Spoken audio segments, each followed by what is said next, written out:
Welcome to The Hypnotist, the show that gives you inside access to cutting-edge hypnosis with real clients facing genuine issues. Brought to you by the hypnotherapist demanded by celebrities, CEOs, and even royalty, Adam Cox. These recordings took place live from Adam's clinic in London's world-famous Harley Street.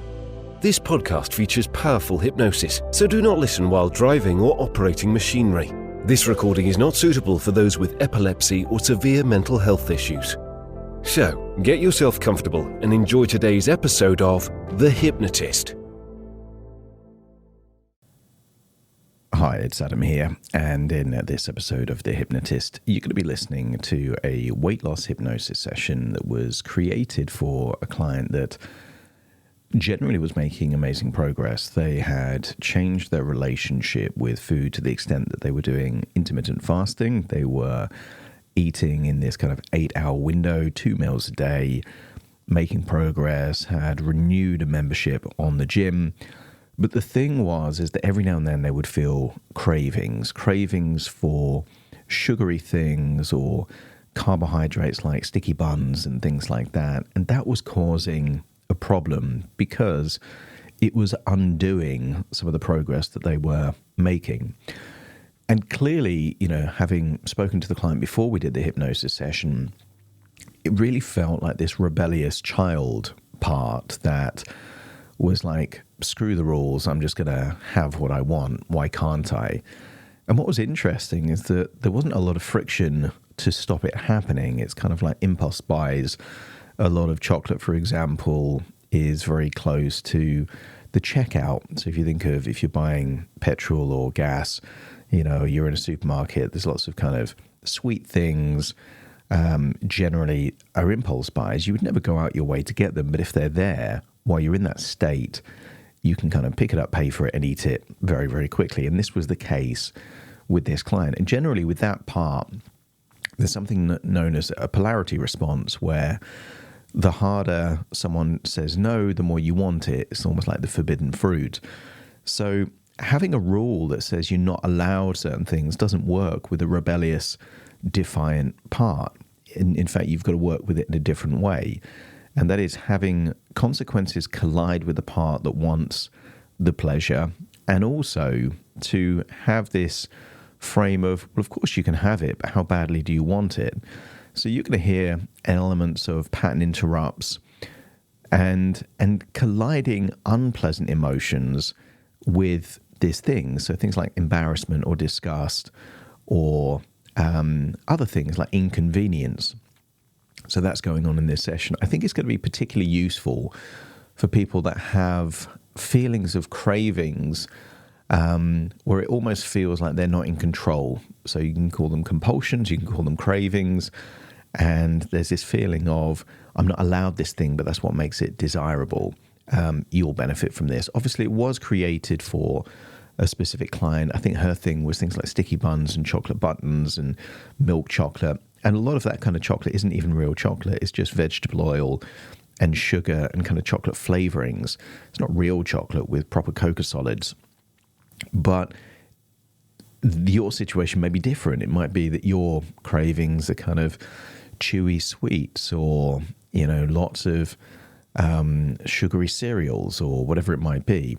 So if you feel like something bespoke would help you to break a pattern, there will be a link in the show notes where you can schedule a free consultation call. And the purpose of that call, by the way, is to explore working with me. So if you have any questions, if you wanted to clarify what you want the hypnotherapy to do, that's the time to do it, and to figure out if I'm the right hypnotherapist to work with you. There are a lot of hypnotherapists in the world. I'm just one of them. I just happen to be one of the few hypnotherapists that confidentially publish my work so that I do this a lot. And, I think I'm reaching about 1,500 hypnotherapy sessions that I've published. Hopefully, if you're listening to this, you've got some kind of an evaluation that, for me, this isn't, something I'm trying out. This is something that, for me, I love doing hypnotherapy. I've studied a lot on hypnotherapy, and I believe that real hypnotherapy is learned by doing it. You can't learn to swim by reading a book. you have to jump in the pool, and I've spent a lot of time swimming in the pool of hypnotherapy. So if you feel like I could be the right hypnotherapist for you, click the link in the show notes. We'll have that consultation call, and then we can explore if I'm the right person to work with you or not. For now, though, for this particular session, find a quiet, comfortable place where you won't be disturbed, relax, and enjoy the session.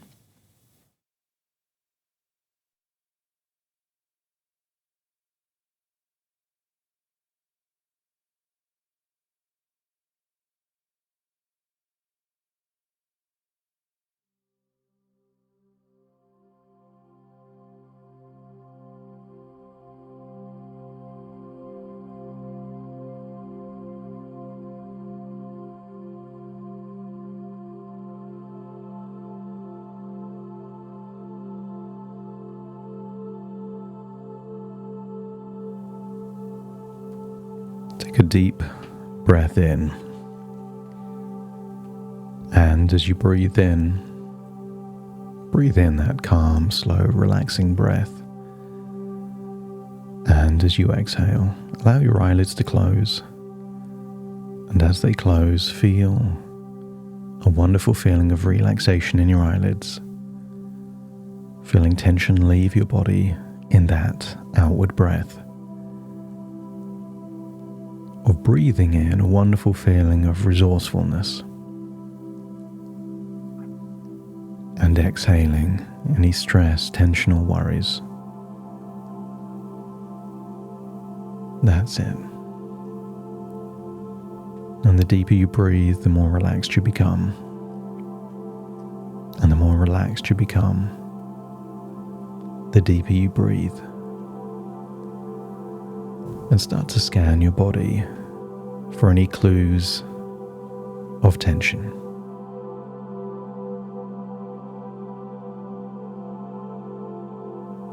Maybe in the neck, the shoulders, the jaw, or the arms. And as you become aware of the tension, breathe in that resourceful feeling of relaxation and just imagine that tension melting away. And maybe you can imagine an ice cube in a hot drink like tea or coffee. And just imagine that ice cube melting away and feel that any tension is doing the same.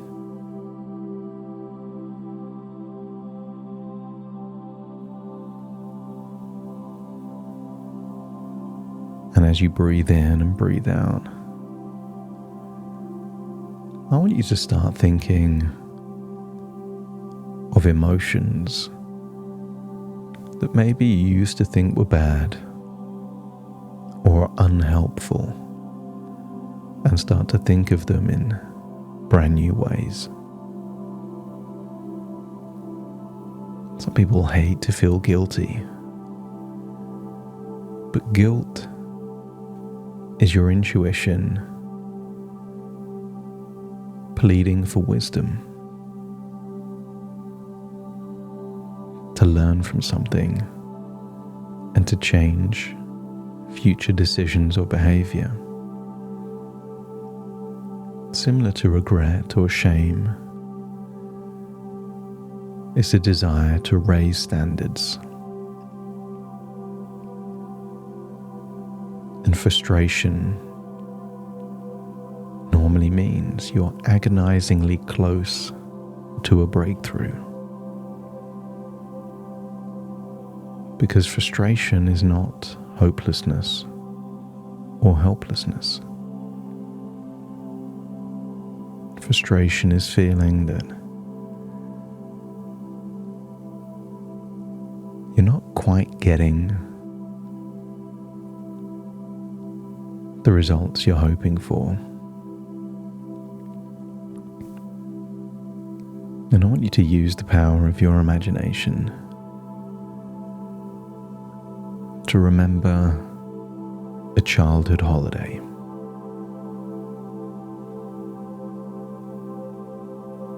A childhood holiday where you felt happy and relaxed. And when you can remember a place from your childhood that felt away from reality and calm and relaxed, let me know by nodding your head. And I want you to step into that memory. Feel how you felt back then. Feeling a sense of relaxation and calm and happiness and freedom. And I want you to think all the way back then about your associations with sugary foods.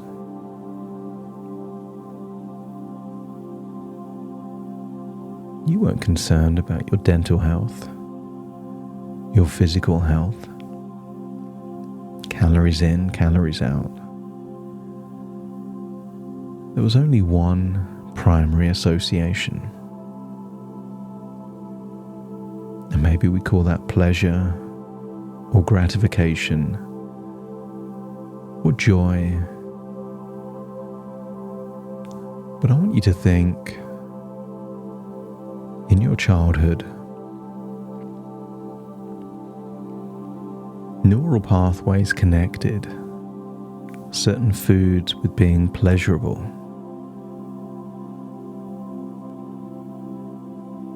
But knowing what you now know, some of these foods that you thought were pleasurable has led to feelings of the very opposite of pleasure. I want you to imagine floating up out of that child, of that, having the perspective of seeing the child and going through time, where a year is perhaps just a minute. And I want you to see the consequence over a lifetime of the association of sugar and pleasure. But I want you to hone in on those moments where you were dealing with the aftermath of all of those unconscious choices over a period of time that led to sadness, that led to emotional pain. And if you can recall those moments, let me know by nodding your head.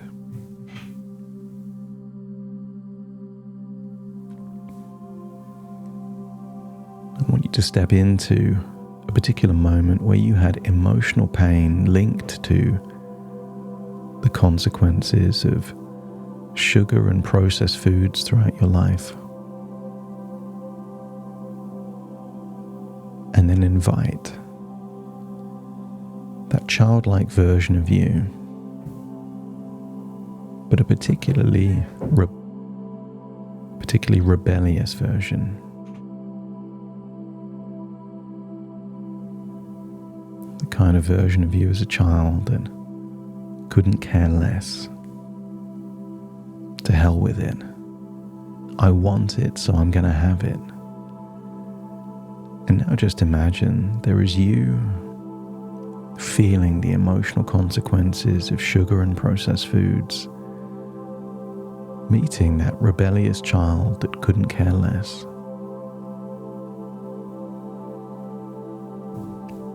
And when you can see them, let me know by nodding your head.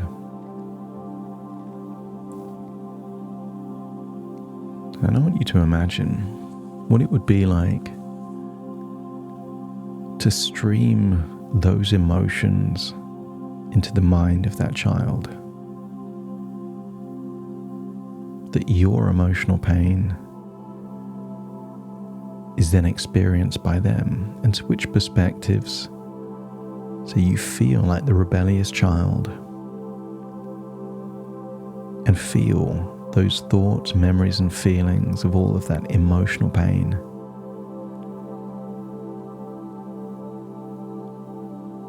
And try your hardest to feel that sugar and processed foods still equals joy and pleasure when it's led to these intense feelings of perhaps sadness or sorrow or shame.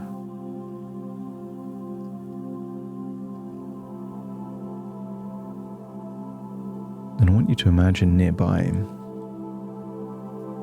seeing a packet of chocolate, not proper chocolate with high cocoa solids. I want you to imagine seeing what they call chocolate, but it's just chocolate flavorings with sugar and vegetable oil. Maybe chocolate buttons or just milk chocolate. And while you're the rebellious child feeling these sensations of sadness and frustration and low confidence, I want you to imagine trying as hard as you can to enjoy the chocolate, knowing that it leads to these emotions.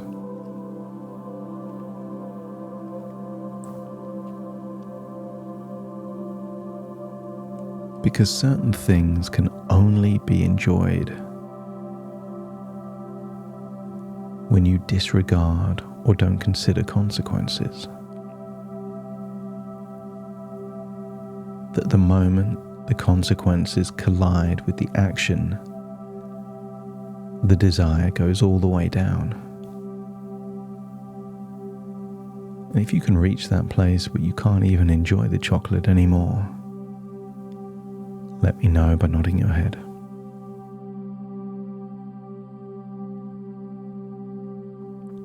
I want you to imagine this rippling through time, from your childhood all the way up to the current point, where a new decision is made. That chocolate and sugar and sticky buns or hot cross buns, they're not off limits. They're not allowed. You can have them if you really want them. And I want you to come to an agreement with that rebellious child that it can have whatever it wants if it either really wants it or it's willing to wait. And if that rebellious childlike part agrees, let me know by nodding your head.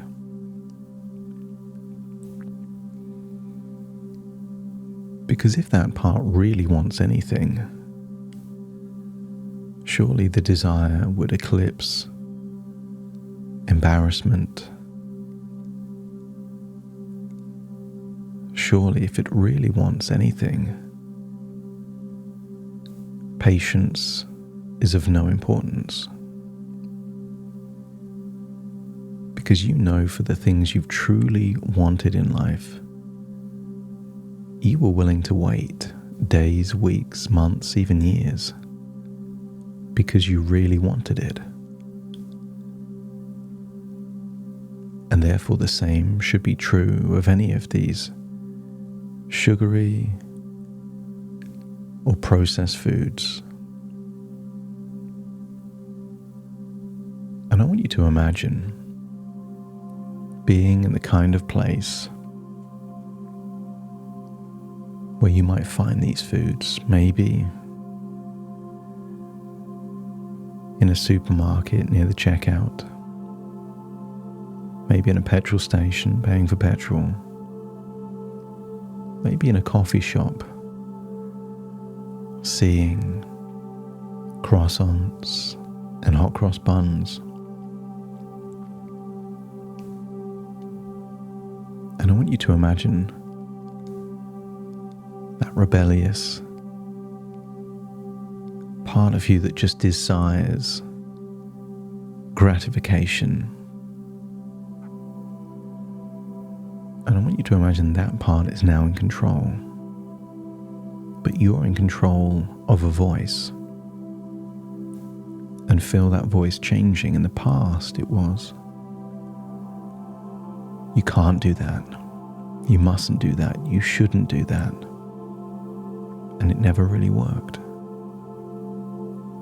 I want you to feel that you can be playful. That the new voice is a form of emotional aikido. That whatever they want, of course they can have, if they really want it, and if they're willing to wait. Perhaps you could imagine being in a petrol station and seeing some chocolate and hearing that voice. If you really want the chocolate, of course you'd be willing to grunt like a pig. As you hear those words, you start to evaluate that you want it, but not that badly. Or maybe you hear the voice. If you really want it, you would do a little dance before you pay for it. And feel yourself thinking, I kind of want it, but I don't want it that badly.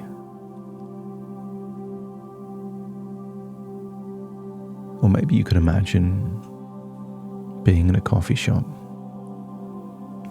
seeing a delicious bun or fresh croissant. And maybe you say to yourself, why can't I have it? If I want it, I'll have it. And imagine hearing a voice that says, of course you can. You can have whatever you want. But how badly do you want it? Would you want it badly enough to eat the croissant while standing on a table? Would you still have the hot cross bun if you announced to everyone in the coffee shop that you're aiming to lose weight and yet you're still choosing to have this hot cross bun? If your unconscious mind is coming to the conclusion that a lot of these things that you've been eating, you didn't want them that badly anyway, let me know by nodding your head. Or maybe you see something and you say to yourself, well, it's a treat. The thing that makes a treat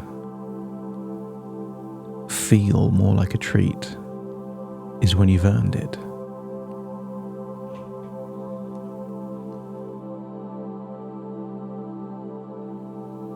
And what if the entrance, the price of admission for a treat, is having a great workout at a gym that you've just renewed your membership on?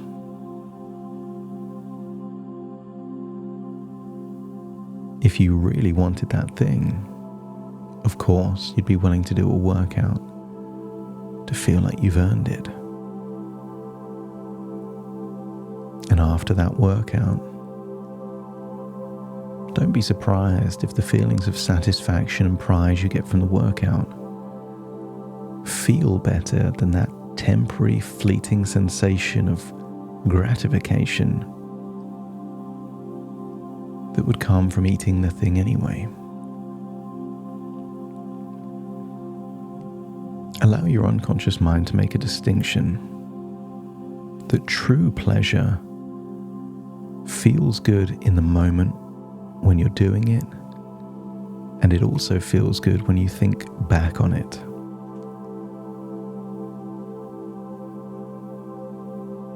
But gratification only feels good in the moment and never feels good when you think back on it.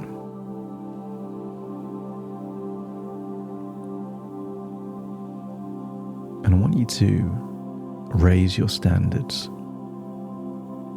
that you're no longer willing to tolerate gratification. You only want pleasure. And if it's not pleasurable, true pleasure, you don't want it. And if your unconscious agrees, let me know by nodding your head. And you will activate that playful part, allowing you to use a combination of delays, to use challenges and tests to scratch that CD of gratification to ensure that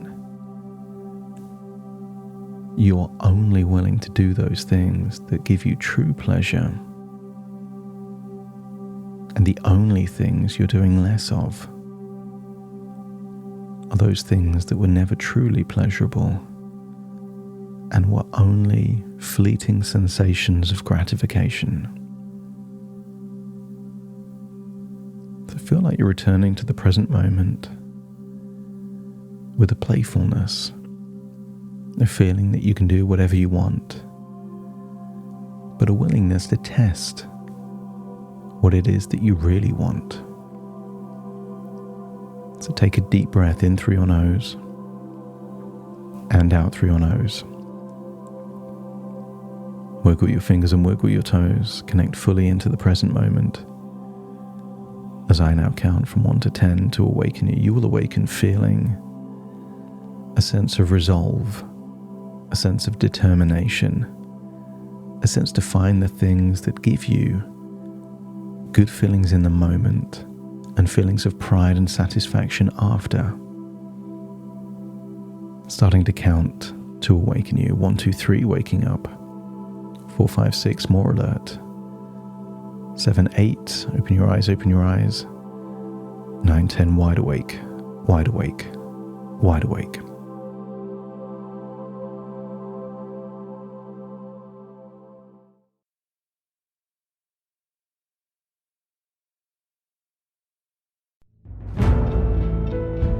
Thank you for listening to The Hypnotist with Adam Cox, the show that gives you inside access to cutting-edge hypnosis with real clients facing genuine issues. To automatically receive the latest episodes, please subscribe. If you'd like to support the show, please share this episode with just one friend you think it could help. And if this episode helped you, please leave us a 5-star review.